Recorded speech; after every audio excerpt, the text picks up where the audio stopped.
Chapter 4. Samantala, Lunes ng hapon. Hello, Lizelle? Are you ready for our date? Nagulat si Lizelle nang marinig ang suwabing tinig ni Troy sa kabilang linya. 6:00 na ng gabi noon at naghahanda na siya para umuwi. Nasa meeting si Nathan, kaya maaga siyang makakauwi. Hindi niya inaasahan ang tawag na yon ni Troy. Date? Sino ang may sabi sa'yo makikipag-date ako sa'yo? Mataray na tanong niya. Ouch! Uwi ka naman ito sa tonong nasaktan. You promised me during the party that you'll go out with me, and that is tonight. I'm not coming, she stated blandly. Pumayag lang siyang makipag-date dito dahil ayaw niyang makita sila ni Nathan. Hindi niya alam na seryoso ito sa pagyaya ng date sa kanya. Ang akala niya ay may iba na itong nakulit na babae sa party at nakalimutan na siya. Sigurado kang palalagpasin mo ang pagkakataong makasama ako? Maraming babae nagmamakaawang makipag-date sa akin. May kapreskuhang wika ni Troy. Tumaas naman ang isang kilay ni Lizelle. Ang ayaw niya sa lahat ay ang mayabang. Nagtataka pa siya dahil sa kabila ng rejection niya rito ay nananatili pa rin kampante ang binata. She must think of something enough to blow his ego. Sila na lang ay yayain mo makipag-date sa'yo dahil hindi mo ako mapipilit sumama sa'yo kahit nakalad ka rin mo pa ako. Mariing wika ni Lizelle. Pumalatak naman si Troy. Paano yan? Nandito na ako sa lobby ninyo. At kanina pa kita hinihintay. At kung hindi ka bababa, ako mismo ang aakyat dyan kahit kalad ka rin pa kita. Ano kayang sasabihin ng mga executives dyan? Oras na makilala nila ako. At nasa po ni Lizelle ang kanyang noo. You know what? You're a pain in the neck. Alam nito na hindi siya makikipag-date dito kaya iniipit siya ni Troy. Aakyat na ako. Babala nito. Don't! Just stay there. Bababa na ako. At mabilis ang inayos niya ang kanyang mga gamit. Nautakan siya nito. Pero sinisiguro niyang iyon na ang huling pagkakataon na makikipag-date siya. Maliban na lang kung si Nathan ang magyayaya. Nalungkot si Lizelle. Malamang na sa panaginip lang niya makakadate ang lalaking yon. I'm so lucky. Excited at ngiting-ngiting wika ni Troy nang nasa restaurant na sila. Pinananatiling blanko naman ni Lizelle ang kanyang mukha nang tingnan niya ito. Ayaw niyang ipakita rito na naiinis siya dahil nautakan siya. Ang pikon daw ay talo. Dapat lang hindi niya ito bigyan ng kasiyahan na malaman nitong natalo siya. I was forced, wika ni Lizelle. Bakit mo ba ako niyaya makipag-date? Baka nakakalimutan mong business rivals tayo. Anong masama? Casual na wika nito at sumubo ng curry. Hindi naman kita pinipirata at hindi ka rin makikipag-trade ng impormasyon tungkol sa kumpanya ninyo. This is not a business date. Kalimutan mo muna ang negosyo. We are here to have fun. Fun? Iyon ang pinakamalayo sa isip niya ng mga sandaling yon. Hindi siya makakain ng maayos. Bukod sa naiilang siya, dahil wala itong ginawa kundi pagmasdan ang kanyang bawat kilos, ay palingalinga rin siya dahil nangangamba siyang may makakita sa kanila na magkasama. Naiilang ako? Usal ni Lizelle at muling luminga. Naiintindihan ko na. Natatakot ka ba na may makakitang magkasama tayong dalawa? At may makapagsumbong sa boss mo? Tanong ni Troy. Umiling naman siya. Hindi niya aaminin dito na tama ang hinala nito. No, hindi lang talaga ako nakikipag-date. Sa ganda mong yan, wala bang ibang nagyayayang makipag-date sa'yo kahit isa? Bulag ba ang mga tao sa kumpanya ninyo? Hindi naman niya maitago ang ngiti nang maalala kung paano itinaboy ni Nathan si Rafael nang yayain siyang makipag-date ng huli. Kung nagkataong kasama niya sa trabaho si Troy, natitiyak niyang tatakutin din ito ni Nathan. At isa iyon sa mga pagkakataon na pinoprotektahan siya nito sa mga babaerong katulad ni Troy. Wala kasi akong oras makipag-date, katwira ni Lizelle. Sa dami ng trabaho ko, magpapahinga na lang ako kaysa mag-date. Besides, magiging unfair siya sa lalaking makakadate niya. Dahil wala siyang ibang maiialok dito, kundi pakikipagkaibigan. Para kay Nathan lang ang kanyang puso. Sobra ka kasing workaholic. Sige ka. Tatandang dalaga ka niyan. Bakit hindi ka nalang lumipat sa kumpanya namin at pakakasalan kita? Aalagaan kita para hindi ka na mahirapan. Hindi ko kayang iwan si Sir Nathan. At nakagat niya ang ibabang labi pagkatapos. Sa sinabi niya, ay baka magkahinala si Troy na may damdamin siya para kay Nathan. At mukhang ganun nga. Dahil lumapad ang pagkakangiti nito na parang may natuklasan ito na maaaring magpabago sa takbo ng mundo. You are in love with him, aren't you? He asked.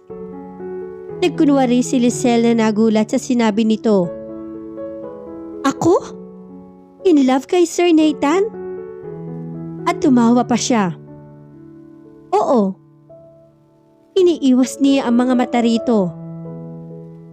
Of course not! Kaila ni Lizelle. Boss ko lang siya at may girlfriend na yun. Kung ano-anong pumapasok sa isip mo. Nabasa nito ang laman ng kanyang puso. Sa tagal ng panahon na may gusto siya kay Nathan, tanging si Tara lang ang nakakaalam ng lihim niya. Paano nga isang taong halos estranghero pa sa kanya ang nakabasa sa nilalaman ng kanyang puso? Sumandal ito sa upuan, pero nagpatuloy ito sa pagmamasid sa kanya. Nung una, naisip ko na baka parang matandang dalaga lang talagang mag-ayos ang assistant ni Nathan, kaya hindi nakaka-boyfriend. First time kitang nakita. Pumasok agad sa isip ko si Miss Tapia. Nalaman ko rin na sinubukan kang piritahin ng ibang kumpanya, pero hindi ka umalis. And now I know the reason why. Kaya hindi ka nakikipag-date sa iba? At kaya wala ka pa ring boyfriend? Ay dahil si Nathan Rosales lang ang gusto mo. Hindi lang simpleng boss ang tingin mo sa kanya. Inipo naman ni Lizelle ang lahat ng lakas ng loob at sinulubong ang titig nito. Nagkakamali ka? Boss lang talaga. At naputo lang sasabihin niya nang hawakan nito ang kanyang kamay. Hindi mo naman kailangan magkaila sa akin. Your secret is safe with me. I can be your friend. Napangiti na si Lizelle. Iyong totoo na hindi pilit. Mas magaan na ang loob ko sa iyo ngayon kesa kaninang ang presko ng dating mo. Pag-amin ni Lizelle. Mas okay nga siguro kung magiging magkaibigan tayo. Mabuti naman at hindi na business rival lang ang tingin mo sa akin. Wika naman ni Troy. Lumabi siya. Magaling kang mambola at eksperto sa pambababae. Yun lang ang nababalitaan ko tungkol sa'yo. Pero hindi naman nila nasabi na gumagamit ka ng underhanded tactics para makakuha ng classified information sa kalaban. Sa palagay ko naman ay mapagkakatiwalaan ka. Ilang saglit pa silang nagkwentuhan Pero kahit kailan ay hindi dumako sa negosyo ang paksa ng kanilang usapan. Palagay na ang loob niya rito. Na-enjoy niya ang pagiging makulit at kwelo ni Troy. Ni hindi niya maalala na ito ang mahigpit na kalaban nila sa negosyo. Sana'y maulit pa ang paglabas natin, wika ni Troy nang palabas na sila ng restaurant. Mag-aalas 9 na noon. Marami na silang napagkwentuhan. Sana nga, nag-enjoy talaga ako. Thank you, wika ni Lizelle. Enjoy rin palang makipag-friendly date. Alam mo bang ikaw ang una kong kaibigang babae? Ikaw lang ang hindi tinablan ng gayuma ko. At natawa naman si Lizelle. Nabawasan yata ang kumpiyansa ko sa karisma mo. Fake pala ang charm mo. Gayuma lang pala ang gamit mo. Natigilan siya. Nang papalabas na sila ng pinto, ay siya namang pagpasok ni Deborah. Nakikipagtawanan ito sa basketball player na kasayaw nito sa party. Nakaakbay ang lalaki rito. At halos magkadikit na ang mga mukha ng mga ito. Nabura ang ngiti sa mga labi ni Deborah nang makita siya. Halatang nagulat ito. Subalit, mabilis ding nakabawi ito at nang iinis pang umabrisyete sa kasamang lalaki na parang naghahamon. Nilagpasan siya nito na parang hindi sila magkakilala. Hindi ba si Deborah yun? Ang girlfriend ng boss mo? Tanong ni Troy. This is bad. Usal naman ni Lizelle. Alam kaya ni Nathan na nakikipag-date si Deborah sa iba? Hindi kaila sa kanya ang mga bali-balitang matagal nang may gusto kay Deborah ang kasama nitong basketball player. Dahil nakita mo nagtataksil ang girlfriend ng lalaking mahal mo. No, dahil nakita niya tayo magkasama. Nag-aalalang wika ni Lizelle. Wala tayong ginagawang masama. Depensa naman ito nang pagbuksan siya ng pinto ng kotse. Huwag ka na mag-alala. Dagdag nito na umupo ito sa driver's seat. Umiling siya at mariing pumikit. You don't know, Deborah. Matagal nang humahanap ng butas ang babae para paalisin si Lizelle sa poder ni Nathan. Nagkaroon ito ng bentahe na gawin iyon dahil sa dinami-rami ng taong pwedeng makakitang kasama niya. Si Troy ay ito pa ang nakakita. Siya ang isumbong mo. Suwestyon naman ni Troy nang paandarin ang sasakyan. Nakikipag-date siya sa ibang lalaki. Maybe it is a friendly date. Mahinang usal ni Lizelle. Dahil kahit sa kanyang sarili, ay hindi siya kumbinsado. Lalo na at nakita niya kung gaano ka-sweet ang dalawa. I'm not a fool. Hindi lang basta friendly ang relasyon nila. Kung mahal mo si Nathan, sasabihin mo ang totoo. No, I can tell him. This is your chance to get him. Makakawala na siya sa babaeng yun. No, ayoko maging mitsa ng paghihiwalay nila. Kung may magsasabi kay Nathan ng totoo, natitiyak ko sa iyong hindi ako yun. Hindi ko siya kayang saktan. Samantala, kinabukasan, parang wala sa sarili si Lizelle nang pumasok sa opisina. Nangangalumata siya dahil hindi siya nakatulog ng nagdaang gabi. Nagtatalo ang kanyang isip kung sasabihin kay Nathan ang natuklasan o magsasawalang kibuna lang. Good morning, Miss Lizelle. Masiglang bati ng receptionist pagpasok niya sa lobby. Dumating si Miss Deborah. Sabi ko po hintayin kayo rito dahil wala pang tao sa opisina ninyo. Pero mapilit siya. Mukhang mainit ang ulo. Imporma nito sa kanya. Ah, ganun ba? Usal ni Lizelle. Salamat ha. Nagtaka siyang nang masulyapan sa digital clock na alas 8:30 pa lang. Kadalasan ay magtatanghali na ito dumarating kapag dinadalaw si Nathan. Subalit, maaari ding hindi si Nathan ang pakay nito kundi siya. Hindi ni Lizelle alam kung paano ito haharapin. Pasalamat ito dahil ayaw niya saktan si Nathan, kaya hindi niya sasabihin ang totoo. Pero ayaw niya makipag-usap dito dahil baka makarinig ito ng hindi maganda mula sa kanya. Pagbukas niya ng pinto ng opisina, ay naabutan niyang naninigarilyo si Deborah.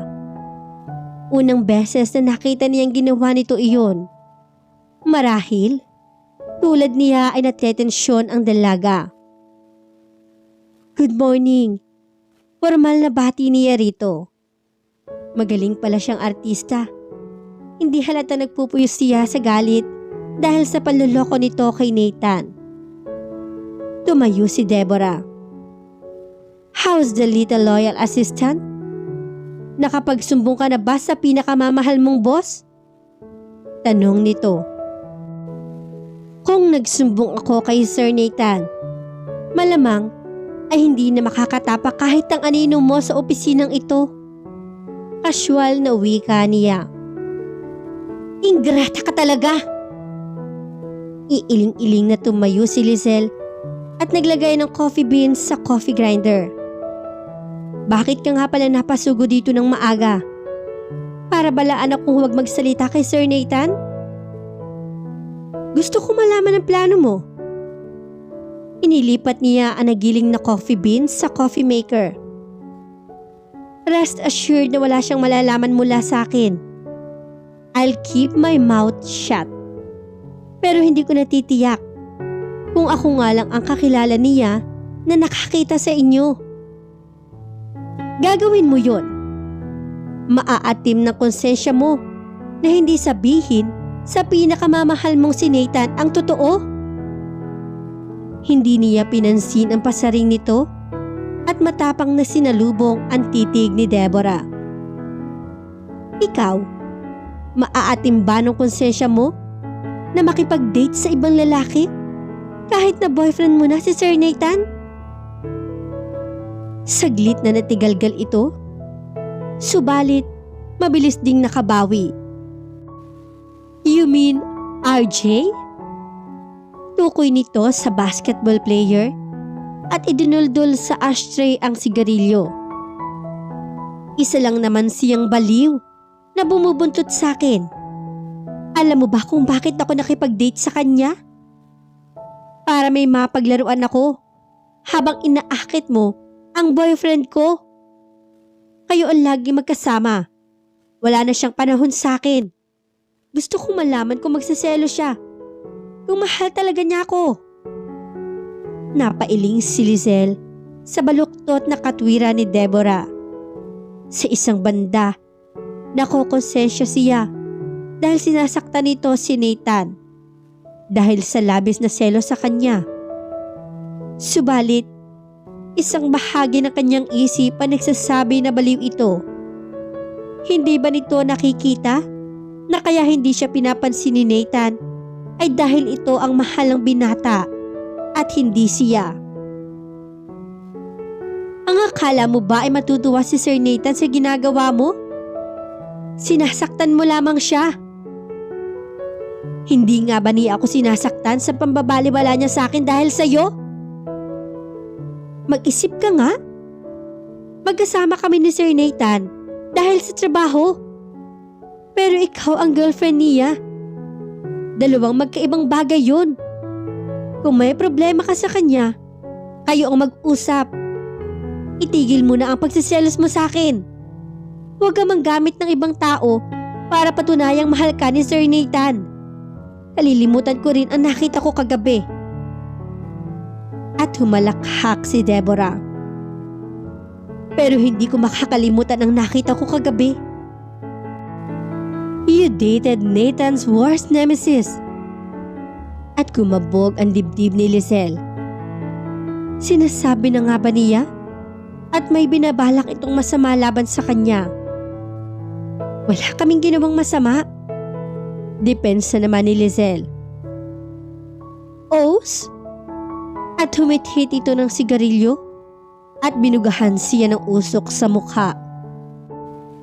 Ano kaya ang sasabihin ni Nathan kapag nalaman niyang tinatraidor siya ng pinagkakatiwalaan niyang assistant?